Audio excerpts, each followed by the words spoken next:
Ô âme, ce mur que tu nommes notre mur doit être détruit si tu veux être uni au Seigneur dans sa vie d'amour répandue en faveur des autres.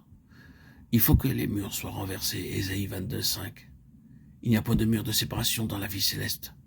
Sur la croix du calvaire, le Christ a brisé le mur de séparation entre l'homme et l'homme, aussi bien qu'entre l'homme et Dieu, Éphésiens 2, 14, 15, 16. Il est mort pour qu'il y ait une nouvelle création, un nouvel homme parfait dans l'unité, Jean 17, 23.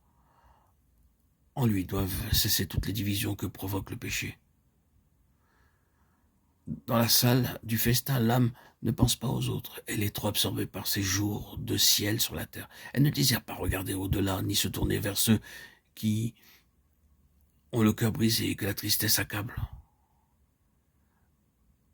Elle est prête à oublier la multitude, comme Pierre, dans la gloire du mont de la transfiguration, où il dit « Il fait bon ici, construisons des tentes ».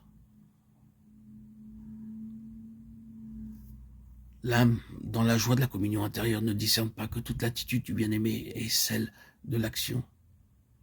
Il reste debout, comme prêt à se retirer, regarde à la fenêtre de son âme, essayant de lui communiquer de nouvelles lumières.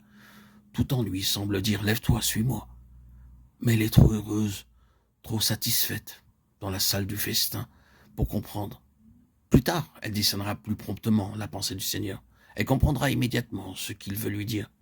Mais à ce moment-là, elle est encore trop enveloppée dans la vie d'ici-bas pour comprendre autre chose que le langage pur et simple. Il est obligé de lui parler. Et que dit-il ? Mon bien-aimé parle et me dit « Lève-toi, mon ami, ma belle, et viens. L'hiver est passé, la pluie a cessé, les fleurs paraissent. Le moment de tailler est venu. Lève-toi, mon ami, et viens. » Cantique des Cantiques de 4.13. Cette fois, l'âme comprend. Il lui a dit clairement « Lève-toi ». Mais n'est-ce point lui qui l'a amené dans son repos et qui a défendu que d'autres la troublent ? Que veut-il dire ? Viens ? Allez où ? L'heure a sonné pour elle de faire l'expérience de son identification avec le Seigneur en sa mort, puis en sa vie de résurrection. Ensuite, il pourra lui parler clairement du Père. Jean 16, 25. Je suis le chemin, nul ne vient au Père que par moi. Je m'en vais à mon Père. Vous connaîtrez que je suis en mon Père, et vous en moi, et moi en vous. Jean 14, 6, 12, 20. Il est mort, lui, juste pour les injustes, afin de pouvoir nous amener à Dieu. 1 Pierre 3, 18. Par le voile déchiré de sa chair, lui, le chemin nouveau et vivant, essaie de nous amener à demeurer avec lui en Dieu, le Père. Il compare la période de repos à une saison d'hiver pendant laquelle la vie nouvelle a été enracinée et fondée dans l'amour. Éphésiens 3, 18.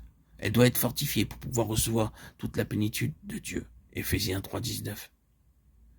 Pendant l'hiver, la sève se réfugie dans les racines.